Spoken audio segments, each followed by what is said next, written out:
친구들 반갑습니다. 흑임자 쌤이에요. 오늘은 지난 시간에 이어 나폴레옹이 몰락한 이후에 영국과 독일, 이탈리아에서 전개가 되었던 자유주의와 민족주의 운동에 대해서 함께 공부해 보도록 하겠습니다. 먼저 영국의 자유주의 운동. 영국의 자유주의 운동의 가장 중요한 특징은 무엇이냐?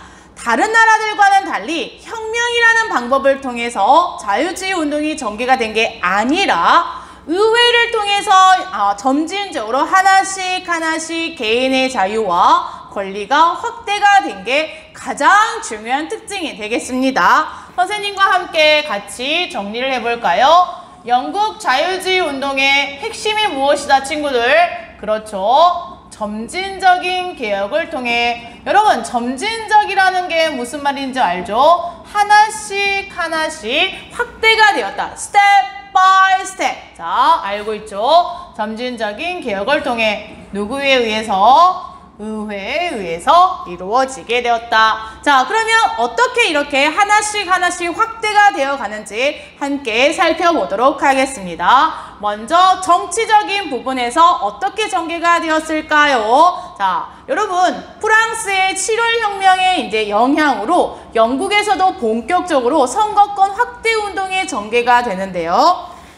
자, 1832년 영국에서는 1차 선거법 개정이 이루어지게 됩니다. 자, 이 1차 선거법 개정의 결과 첫 번째, 부패 선거구가 개편이 되는데요. 그러면 친구들, 부패 선거구라고 하는 게 무엇이냐? 영국이 19세기 이제 산업혁명이 계속해서 진행이 되어가는 과정에서 이촌향도 현상이 굉장히 활발하게 이루어지게 됩니다. 여러분, 이촌향도 현상이 무엇이죠? 말 그대로 농촌의 인구가 도시로 이렇게 떠나가는 현상을 말하겠죠. 그러다 보니까 원래는 농촌의 인구가 훨씬 많았지만 이제 사람들이 도시로 이렇게 떠나다 보니까 도시의 인구가 훨씬 많아지게 됩니다. 그래서 당시 영국의 맨체스터라고 하는 도시는 인구가 10만 명이 넘었다고 합니다. 자, 반면 농촌은 이제 사람들이 대거 도시로 가다 보니까 어떤 농촌 같은 경우는 50명 밖에 남지 않았대요. 그러면 당연히 인구 비례에 의해서 국회의원도 이렇게 뽑혀야 되지만 당시 50명 밖에 안 되는 이 어떤 농촌에서는 국회의원을 2명을 뽑았다고 합니다. 반면 맨체스터는 10만 명인데도 국회의원이 1명도 뽑히지 않았다고 해요. 자, 이런 것들이 이제 당연히 부패 선거구가 되겠죠. 이런 것들을 이제 인구에 비례해서 합리적으로 조정을 한 게 1차 선거법 개정 당시에 이루어지게 됩니다. 현재 여러분 우리나라도 마찬가지입니다. 뭐 서울이나 경기도 같은 이런 수도권 같은 경우는 이제 말할 게 없지만 저 시골에 이제 전라도 지역 같은 경우 저 시골에 가보면은 어떤 농촌은 굉장히 인구가 적다 보니까 해남이나 완도나 진도 같은 경우는 이 세 개 지역을 합쳐서 해남, 진도, 완도 여기를 합쳐서 한 명의 국회의원을 뽑고 있습니다. 우리나라도 인구에 비례해서. 자, 두 번째 내용은 무엇이냐? 1차 선거법 개정을 통해 자, 영국도 상공 시민층에게 선거권을 주게 되었습니다. 우리가 이미 배웠던 프랑스의 7월 혁명과 2월 혁명의 내용을 여러분이 기억하신다면 어렵지 않을 겁니다. 다시 한번 선생님과 복습해 볼까요? 프랑스 7월 혁명 당시에도 상공 시민 계층에게 선거권을 부여하자 중하층 시민이라든지 노동자 계층이 거기에 불만을 품고 우리에게도 선거권을 주세요라고 하면서 2월 혁명이 전개가 되었다는 거 여러분 기억하실 겁니다. 영국도 마찬가지였습니다. 상공 시민 계층들에게만 선거권을 부여하자 우리에게도 선거권을 주세요라고 하면서 무슨 운동이 벌어지게 되었느냐? 1838년 차티스트 운동이 전개가 되었습니다. 자, 여러분 차티스트 운동 꼭 기억하기 바랍니다. 그럼 차티스트 운동이란 누가 선거권을 주세요? 그렇죠. 노동자 계층의 노동자들의 선거권 확대 운동입니다. 자, 여러분 이 차트라고 하는 게 무엇일까요? 차트. 자, 요구라고 적어보고요. 여러분, 차티스트라고 할 때 이거는 차트입니다. 차트. 자, 종이 문서 같은 거 있죠. 이렇게 이런 종이 문서에다가 자신들의 요구사항을 담아서 첫 번째 보통선거 해주세요. 그 다음에 비밀투표 해주세요. 자, 부패선거구를 조정해주세요. 이런 내용을 담아서 이제 의회에 제출을 하게 됩니다. 이런 걸 우리가 차티스트 운동이라고 하고 다른 말로 인민헌자 운동이라고도 하니 여러분 같이 이 차티스트 운동을 인민헌자 운동이라고도 하는구나 라는 거 기억해 두기 바랍니다. 자, 그러면 여러분 이 차티스트 운동 같은 경우는 그 당시에는 실패를 했지만 이 2차 선거법 개정 당시 이 차티스트 운동의 영향을 받아 이제 누구에게도 선거권을 부여하게 되었다. 노동자들에게도 선거권을 부여하게 되었다는 거 기억하기 바랍니다. 자, 그러면 이제 두 번째 경제적인 부분에서의 자유주의 운동 같이 살펴보겠습니다. 첫 번째 무엇이 폐지가 되었느냐? 공물법이 폐지가 되었습니다. 자, 그러면 친구들 공물법이라고 하는 게 무엇이냐? 영국에 수입되어 들어오는 이 곡물에 대해서 엄청난 세금을 때려버리는 거. 그러니까 관세라고 얘기를 하죠. 자, 수입되는 수입 곡물에 대해서 관세를 매기는 걸 공물법이라고 하는데요. 처음에 이 공물법을 제정했던 목적은 국내의 지주들을 보호하기 위한 법이었지만 이제 영국은 이제 그럴 필요가 없습니다. 이미 영국 같은 경우는 세계 1타 국가입니다. 자, 1타 국가 입장에서는 보호무역이 아니라 자유롭게 경쟁을 해도 상관이 없겠죠. 그래서 공물법 폐지를 통해서 이제 자유롭게 경쟁을 할 수가 있게 되었고요. 두 번째는 항해법을 폐지하게 됩니다. 여러분, 항해법은 우리가 언제 배웠었죠? 그렇죠. 청교도혁명 당시에 크로멜에 의해서 만들어졌던 게 항해법이었었죠. 항해법이 무엇이었습니까? 그렇죠. 영국의 상품을 싣고 다니는 배는 모두 영국에 배워야 한다라는 게 항해법이었고 이 법을 제정했던 목적은 네덜란드의 경제에 타격을 주기 위함이었었죠. 자, 이런데 이 항해법 폐지를 통해서 이제 또 자유로운 경제 체제를 발전시켜 나가게 되었다는 사실까지 기억하기 바랍니다. 자, 그럼 마지막 세 번째 이제 종교적인 부분에서 어떻게 자유주의 운동이 전개가 되었느냐? 일단 여러분 심사법이라고 하는 것을 폐지하게 됩니다. 자, 이 심사법도 역시 여러분 영국혁명 당시 이제 만들어지게 되었던 건데요. 심사법이라고 하는 것 자체는 무엇이냐?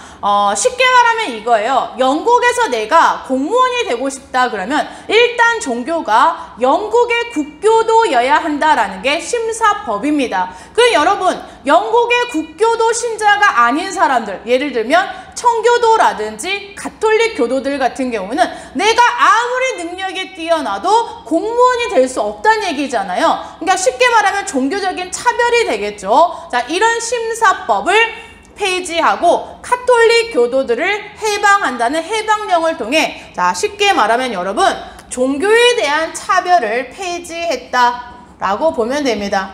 종교에 대한 차별 폐지.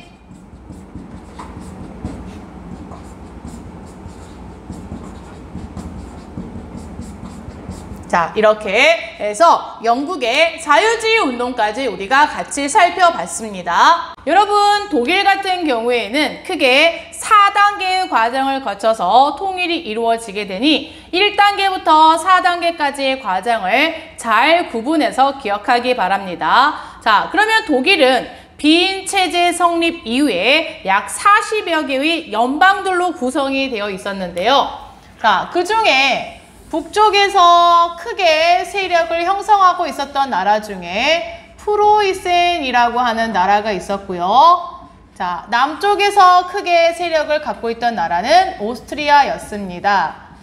자, 약 40여 개의 연방들로 이루어져 있었다. 자, 그러면 먼저 1단계 프랑스 7월혁명 이후에 이제 독일 내에서도 이제 우리가 통일을 한번 이룩해보자라고 하는 이제 이 목소리가 나오게 되겠죠. 그런데 독일 같은 경우에는 정치적인 통일을 못할 바에는 먼저 경제적인 통일이라도 먼저 해보자라고 하면서 1834년 관세 동맹이다라고 하는 것을 체결하게 됩니다.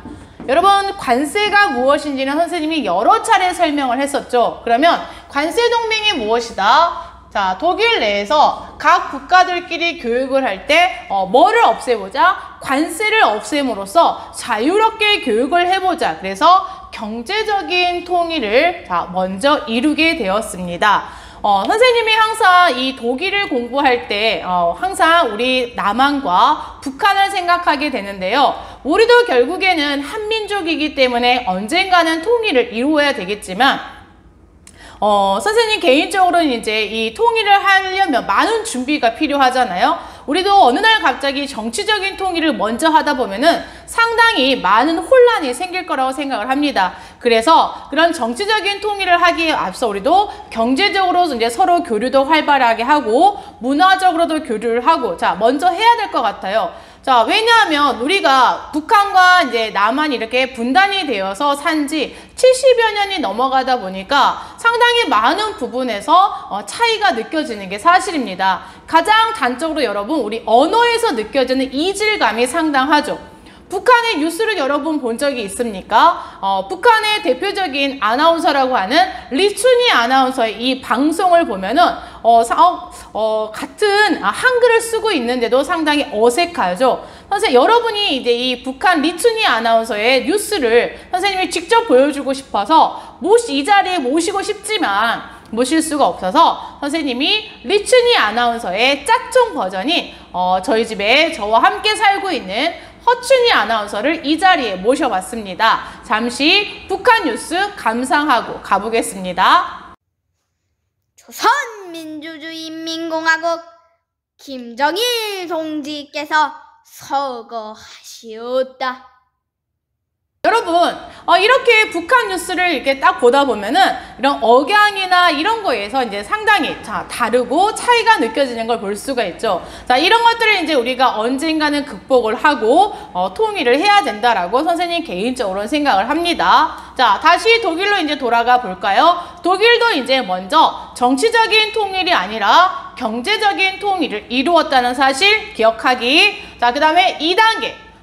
프랑스 2월 혁명 이후에 이제 독일 내에서도 본격적인 이제 통일의 논의가 이루어지기 시작하는데 1848년부터 1849년 프랑크푸르트 국민회의가 열렸습니다. 프랑크푸르트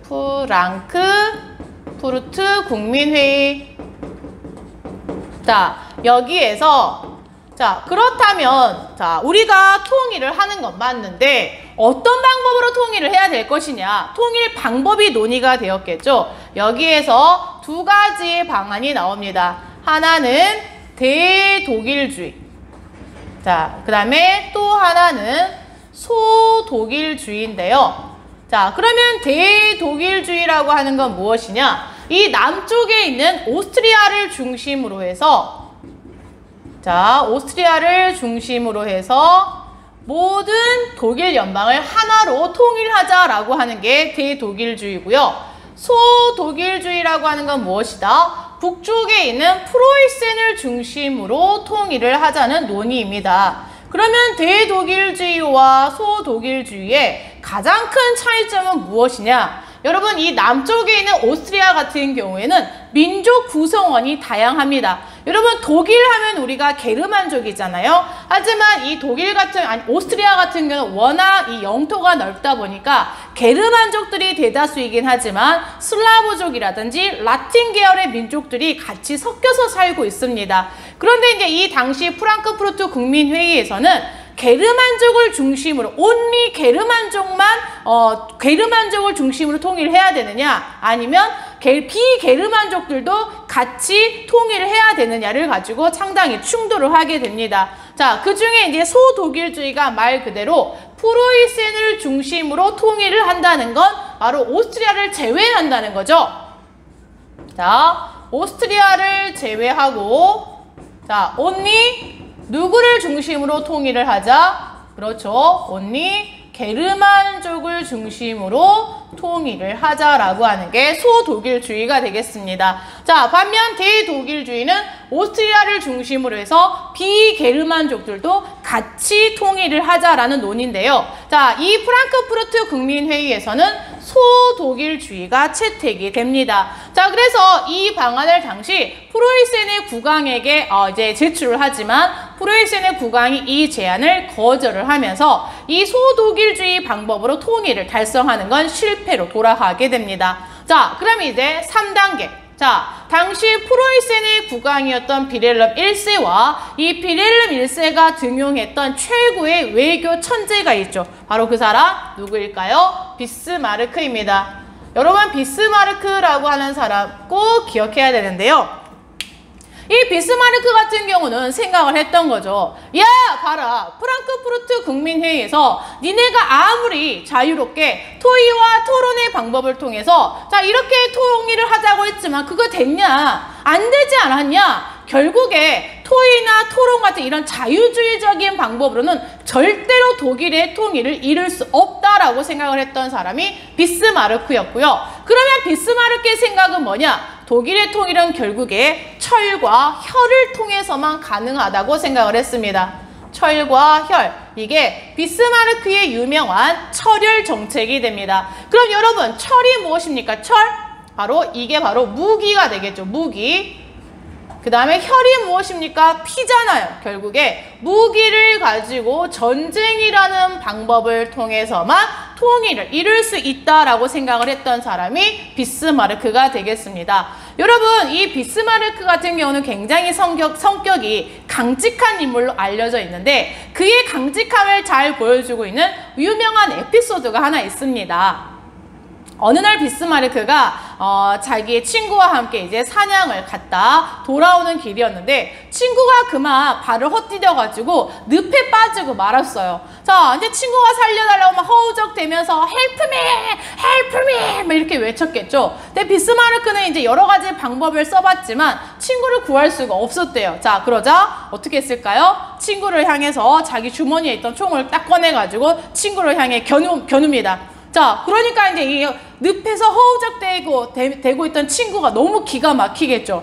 아니, 도와주기는커녕 자기를 향해서 이렇게 총을 꺼내더니 자, 친구는 너무 기가 막힌 나머지 정말 그 늪에서 필사적으로 혼신의 힘을 다해서 늪을 빠져나오게 됩니다. 그리고 비스마르크를 향해서 아니, 자네 어째 나에게 총을 겨눌 수 있는가? 그러고도 자네가 내 친구라 할 수 있는가?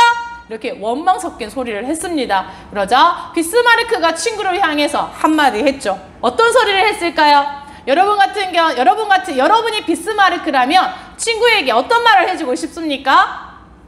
선생님이 학교에서 이렇게 질문을 해봤더니 굉장히 다양한 말이 나왔는데 비스마르크가 이렇게 말을 했대요. 친구, 내가 자네를 향해 쏘려고 했던 건 자네의 목숨이 아니라 포기하려고 했던 자네의 마음이었네 라고 이야기를 했대요. 너무 멋있지 않습니까? 선생님이 이렇게 학교에서 비스마르크가 이렇게 대답을 했대 라고 했더니 친구들이 선생님 그게 무슨 정말 변명 아닙니까? 비겁합니다 라고 이렇게 이야기를 많이 하는데 어쨌든 비스마르크와 관련된 일화였습니다. 다시 돌아가서 자, 이 비스마르크 같은 경우는 이제 본격적으로 독일을 통일하는 데 있어서 가장 걸림돌이 되는 두 개의 나라가 있다고 생각을 했습니다. 먼저 첫 번째는 어느 나라? 그렇죠. 독일 내에서의 이제 독일 내에서 본다면 자신들의 이제 경쟁 상대였던 오스트리아가 가장 걸림돌이 되었겠죠. 자, 그래서 먼저 비스마르크는 누구와 전쟁을 하게 된다? 오스트리아와 전쟁을 하게 됩니다. 자, 오스트리아와 1866년 전쟁을 해서 북독일 연방을 수립하게 됩니다.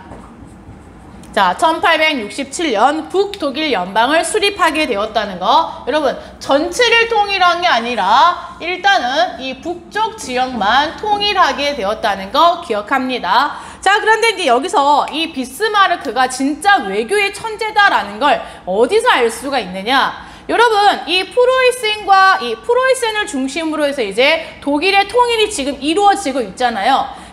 그랬을 때 이 오스트리아와 전쟁에서 프로이센이 승리를 했단 말이에요. 그럼 당연히 이 프로이센은 오스트리아에게 이 전쟁 배상금과 함께 오스트리아로부터 영토를 빼앗았을 것 같은데 비스마르크는 오스트리아에게 전쟁 배상금이라든지 영토를 1도 요구하지 않았습니다. 자, 그럼 여러분 오스트리아 입장에서 완전 개꿀이죠.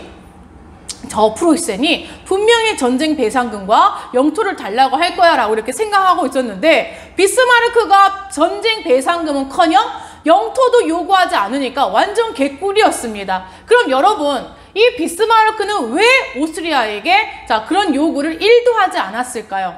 자, 여기에서 이제 이 비스마르크의 천재성이 보여집니다. 바로 뭘까요? 프로이센의 비스마르크는 생각을 했던 겁니다. 자, 자신들이 통일을 하는 데 있어서 물론 오스트리아도 이제 자신들의 걸림돌이 되기는 하지만 자, 이 오스트리아 말고도 유럽 내에서 자, 유럽 전체를 놓고 본다면 자신들의 통일을 방해하고 견제하고 간섭할 나라가 바로 어디다? 라고 생각을 했던 거죠.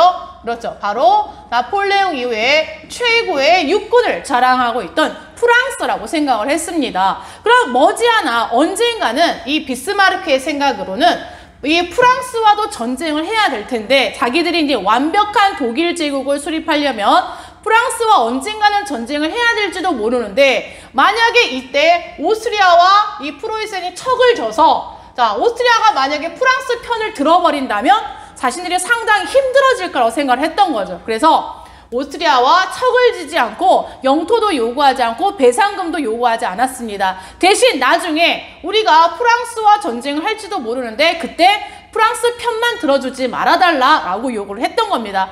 오스트리아 입장에서는 그렇게 나쁜 제안이 아니었었던 거죠. 그리고 이 오스트리아 입장에서도 지금 프로이센에게 이 보복전쟁을 할 여유도 없었습니다. 지금 현재 오스트리아 상황 자체도 굉장히 복잡했기 때문에 알겠습니까? 자, 그래서 3단계 다시 정리합니다. 3단계는 뭐였다? 프로이센과 오스트리아가 전쟁을 해서 북독일 연방을 수립하게 되었다는 것. 자, 그럼 이제 마지막 4단계로 가겠습니다. 자, 4단계. 자, 어느 나라와 전쟁을 하게 된다? 그렇습니다. 프랑스와 전쟁을 하게 됩니다. 자, 여기에서 역시 프로이센이 승리를 거두게 되고요. 자, 승리의 결과 여러분 독일 제국이 이제 이 남독일 연방까지 합쳐서 완벽한 독일 제국이 수립이 되는데 자, 이 독일 제국의 선포식을 어디에서 했느냐? 재미난 사실은 바로 여러분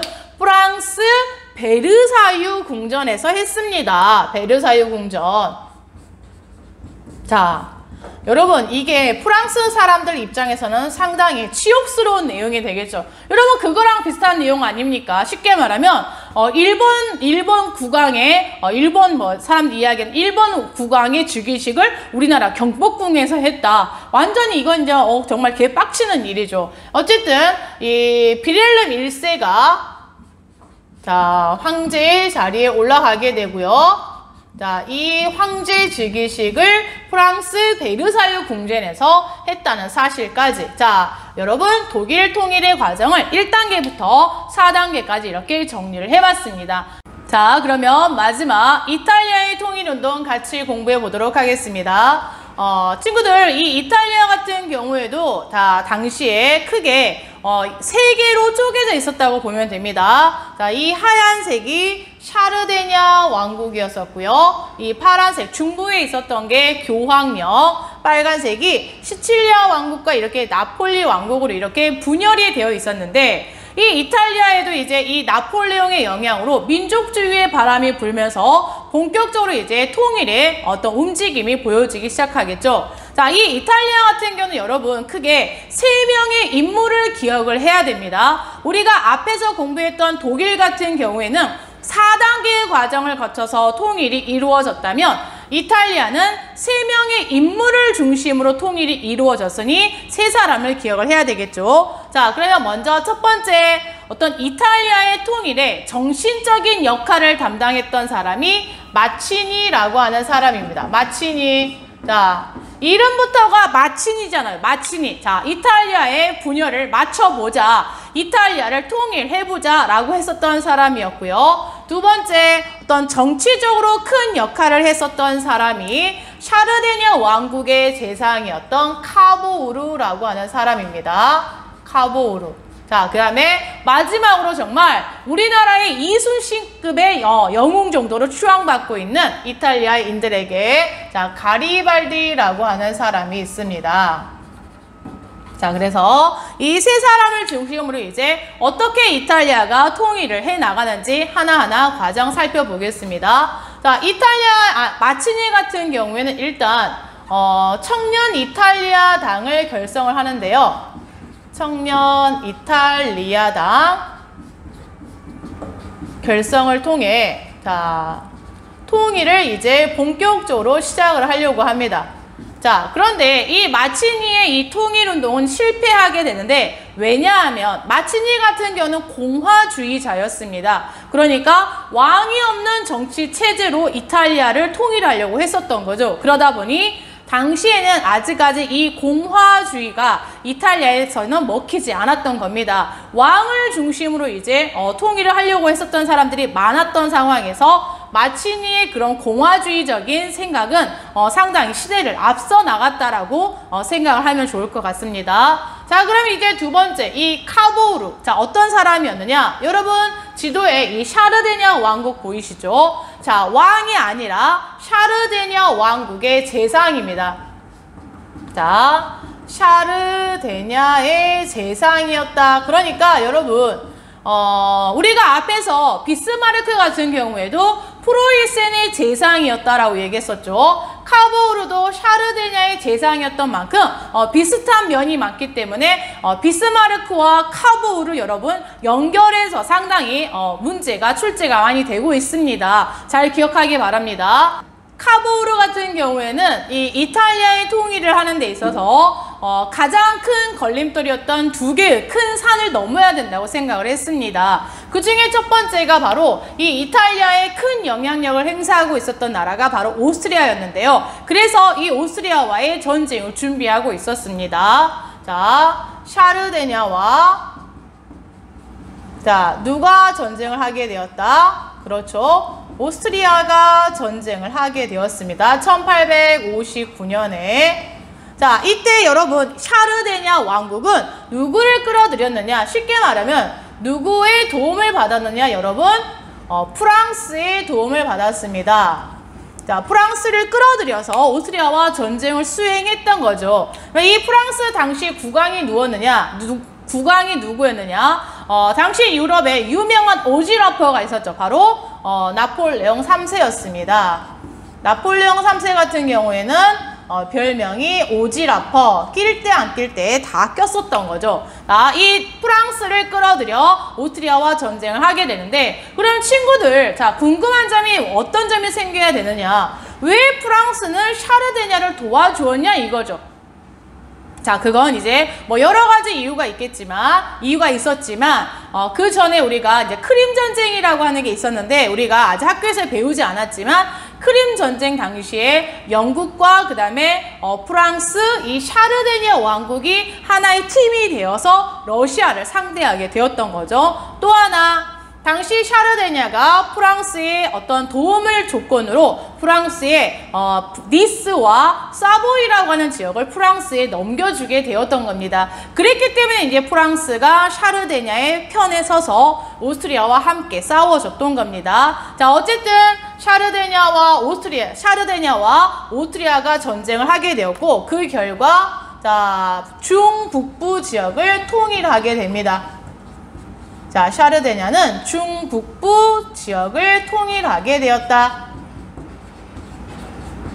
자, 여러분 여기 있는 샤르데냐 왕국이 중북부 지역을 통일하면서 이렇게 남쪽으로 내려오고 있을 때 동시에 거의 비슷한 시기에 자, 이 남쪽을 통일하면서 북쪽으로 올라가고 있었던 사람이 있었으니 그 사람이 바로 누구다? 가리발디입니다. 정말 선생님이 조금 전에도 이야기했었던 것처럼 이탈리아인들에게 가장 존경받는 인물 중에 한 사람이라고 할 수가 있는데요. 자, 그러면 이 가리발디 같은 경우에는 이 나중에 시칠리아와 나폴리 왕국을 일단 점령을 했습니다. 자, 적어 볼까요?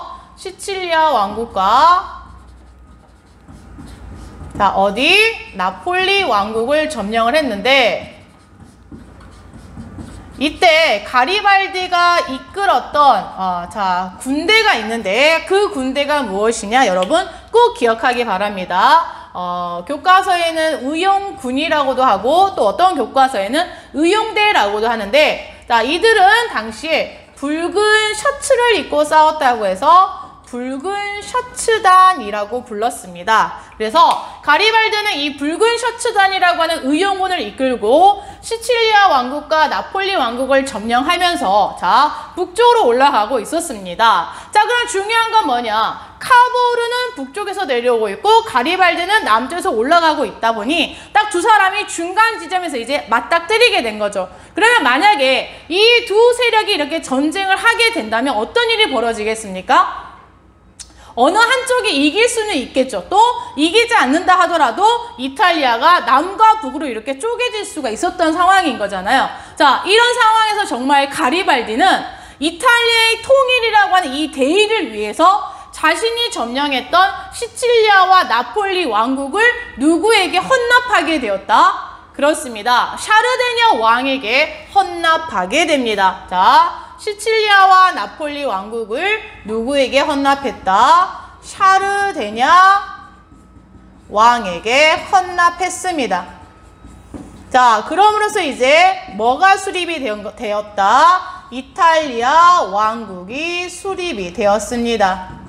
1861년 자, 이탈리아 왕국이 수립이 되었다는 사실 기억하고요. 여러분, 이 이탈리아 왕국 수립 당시에 아직 완벽하게 이탈리아에 편입이 되지 못했던 두 개의 지역이 있으니 하나가 자, 이 오스트리아 이쪽에 있었던 베네치아라고 하는 지역이 있었고요. 자, 또 하나가 여기는 교황령이었습니다. 그런데 여러분, 이 베네치아는 언제 병합을 했느냐? 여러분,